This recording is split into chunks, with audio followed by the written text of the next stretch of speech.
much Alfred. Right. The German part of it. Yeah, good. Not one of ours. Well, I think ours did as well. I think. Oh, right. I think they done each other in. Oh, I see. Okay. Of course, there was always the different war parades in Stroud for the Army, the Navy, the Air Force, Flag Days, and yeah. So, what has made Rodborough a special place for you, do you think? Being Rodborough, I think, is the best way to describe it. You've got the common you can go wandering to over, the quaint houses around, and up until recently the motor car didn't make much impact, but now everybody's got 2 or 3 and that is causing problems. But all the time, right up to the 50s, right. Then I went in the army and went abroad. I was a regular, but it was nice to come home to Rodborough. It was still peaceful then. Yeah. Were you in the Bowls team? Yeah, I was in Rodborough Bowls team. I said to Mr. Richards that when I moved here, what struck me was the very smart etiquette of bowls. The way that people were so nicely turned out. Yeah. The green blazers. Yeah, that's slipped a bit now. They wear sports shirts with. In a way, I think it's a good thing. You know, the youngsters wasn't coming into it. Yeah. Wear a collar and tie and bowl in your blazer. I always used to wait for the captain to say ties off. Right. But yeah, there was etiquette in bowls. It's the only pastime that I know where you shake your opponent's hand before the game and shake his hand afterwards and retire to the bar. You know. Yeah. And just tremendous views from that. Kind of like a secret garden, wasn't it? Really? Yeah. Oh, up there. Yeah, you looked right over Stroud. It was excellent. I know we used to. Every year we played Greyfriars in Gloucester. Right. And they never did alter the fixture, but Greyfriars used to swap it round.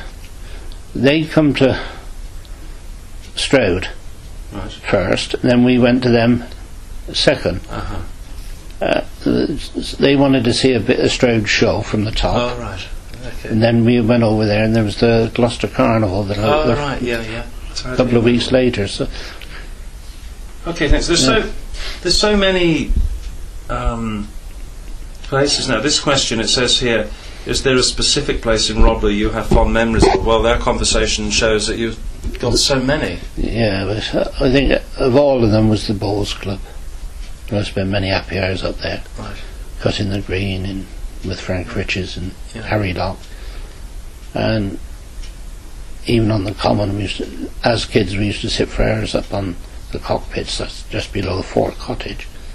That's called the cockpits. I didn't know that yet. Yeah, we used to sit there looking right over the Severn and that, and come down when it was quite dark. After your bread and cheese, and for something to eat. Yeah, Mother said, "I know where you've been, up on the common again." Yeah. You know, of course, my knees were green, weren't they?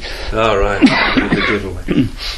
So, any favourite walk or memorable route you used to take or still take around the parish? Again, there's so many for you. Yeah, we always used to go around to the Jackdaw Caves down. That's around Culver Hill, Ambley. Right. Trying to get young jackdaws. Do that every year, and going around into the Manor Woods after rabbits. Oh right, so Jackdaw Caves. Can you tell us a bit more about that? Because then you come up Culver Hill. It's just on the bend on the left hand side. I can't remember quite offhand how you get to it now, but there's the caves that go right under the common. Oh, I didn't know that. Yeah, they're fenced up. You can't get in now because they're dangerous. But I don't know what the stone was for. Building Rodborough Manor, I expect, or some house. But we always used to go around there, and then go up the top and come down into Winston's for an ice cream. Right. Did you go train spotting as a kid, or was that a pastime around here? I'm from Swindon, so we used to do that a lot. But No, dirty, smelly job that down there. You're getting soot in your lungs. Tom, the next door neighbour, said that when the Cheltenham Flyer went through, he could tell the time. Look at his watch, and he said that he thought that in his garden up there in Coronation Road that it was on the same strata of rock as Chelford, and that they knew when the expresses got to Chelford, and he could actually feel it in his back garden. Couldn't expect he could, yes. Extraordinary thing. Yeah. So, when you walk into Stroud and used to walk into Stroud, I asked this question about when do people feel as though they're leaving Rodborough, and when do they feel they're getting into Stroud and that sort of? Is it a wall bridge or? Well, it is Stroud Brewery wall bridge. You had that smell of the hops just before you went under the railway bridge, and you knew then you was in Stroud. Oh, that's a great memory. Yeah, it's great when people remember the smells of things. Still get it today. Right. You know, Anne's the same. She says we walk there and you get the distinct smell of hops, which is ridiculous. Yeah. But it's the memory of the smell. That's fascinating. Yeah. I've really enjoyed this listening to you, George. It's been brilliant. You've had a different take on things from other people, remembering the smells there, and starting off with that wonderful memory going down the hill, and all the things you've done on the common. You got very good recall on your childhood. So before we close, and so I don't take up any more of your time, anything else you'd like to add in terms of going back and time? Sailing rafts on the canal, highly dangerous, but we had fun at that. Just as children, there's quite a gang of us, and just rambled all over Stroud, and the common especially. That was our domain. You know, Strouders could go in the bottom field next to the river, right, but they wasn't allowed up any higher. Oh, right. like just William's gang or something. Yeah. Brilliant. Thanks ever so much for that. You're welcome. Oh, that was fascinating. We go to number 9. That's safe. Okay, George, you want to tell us any memories of the allotment days? Well, basically, he was digging it. Dad had told me what he want turned over, and of course, harvesting the cabbage, peas.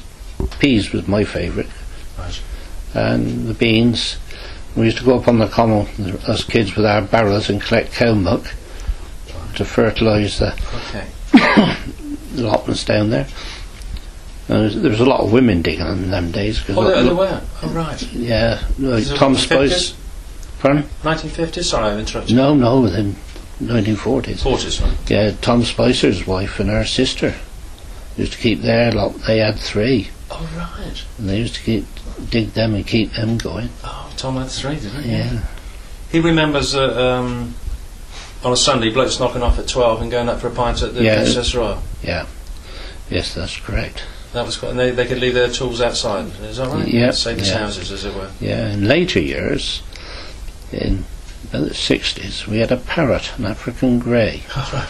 And by then we moved along to Princess Royal Cottage, just next door to the pub. Oh, right. And we used to put the parrot outside in his cage in the sun, and he mimicked the 12th o'clock chimes.